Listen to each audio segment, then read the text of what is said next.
Hello friends, இந்த வீடியோவில் நான் பார்க்க போகிறது இந்த மைக்ரோசாஃப்ட் ஆக்டிவேஷன் எரர். நீங்கள் வேர்ட் பாவிக்கக்குள்ள, பவர் பாவிக்கக்குள்ள, எக்ஸல் பாவிக்கக்குள்ள இந்த ப்ராடக்ட் ஆக்டிவேஷன் ஃபெயில்னு வரும். இதை நாம எப்படி ஆக்டிவ் பண்ணிக்கிறேன்றதை தான் பார்க்க போகிறோம். சரியா?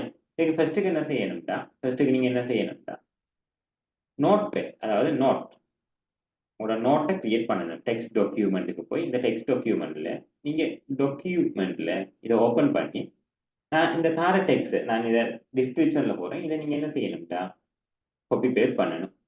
பண்ணிட்டு ஃபைலுக்குள்ளே போய் சேவாஸுக்குள்ளே போய் ரைட்டா, சேவாஸுக்குள்ளே போய் நீங்கள் சேவ் பண்ணணும். எப்படின்னா மைக்ரோசாஃப்ட் சேவ் பண்ணணும். மைக்ரோசாஃப்ட் 2019 இது எல்லாத்துக்கும் வேலை செய்யும். சரியா? 29 அடிக்கலாம், 15 அடிக்கலாம், 16 அடிக்கலாம், எல்லாத்துக்கும் வேலை செய்யும்.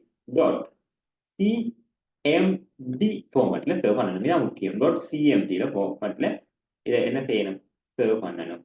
இப்போ சேவ் பண்ணீங்கன்னா உங்களுக்கு என்ன செய்யும், இந்த ஃபைல் என்ன கிரியேட் ஆகிடும். இப்போ கிரியேட் ஆகுனா இதுக்கு ரைட் கிளிக் பண்ணி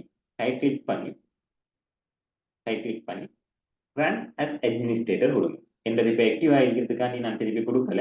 ரன் அஸ் அட்மினிஸ்ட்ரேட்டர் கொடுத்தீங்கன்னா இது என்ன செஞ்சிடும், உங்களுக்கு ஆக்டிவேஷன் ஃபெயிலியர் உங்களுக்கு என்ன செஞ்சிடும், ஓகே ஆகிடும். சிம்பிள் வேலை. ரன் அஸ் அட்மினிஸ்ட்ரேட்டர் கொடுங்க. இப்படி அட்மினிஸ்ட்ரேட்டர் கொடுத்தீங்கன்னா நான் கொடுத்தே ஆட்டேன். ரன் அஸ் அட்மினிஸ்ட்ரேட்டர் கொடுங்க. கொடுத்துட்டு எஸ் கொடுங்க. எஸ் கொடுத்தீங்கன்னா உங்களுக்கு என்ன செய்யும், சில நேரம் கமாண்ட் பாக்ஸ் வரும். அந்த கமாண்ட் பாக்ஸில் நீங்கள் என்டர் பண்ணீங்கன்னா ஃபைனலில் போய் என்ன செய்யும், இது ஆக்டிவ் ஆகிடும்.